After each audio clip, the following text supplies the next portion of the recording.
وقتی دنبال خونه هستید فقط به قیمت خونه نگاه نکنید، چیزهای دیگه هم مهمه، فقط یک بخشی از ماجراست. چیزهای مثل مالیات خونه، بیمه خونه، هزینه HOA Homeowners Association، قبض‌های آب، برق، همه اینا روی هزینه ماهیانه شما عزیز اثر میذاره و اینجاست که شما عزیز باید نگاه کنی که این خونه که داری الان ازش لذت می‌بری ممکنه در نگاه اول خیلی عالی باشه، ولی اگر این خرجای اضافی رو به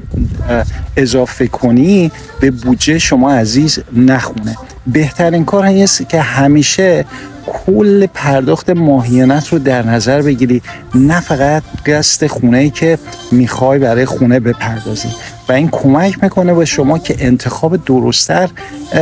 انجام بدی و با خیال راحت‌تر در این مسیر گام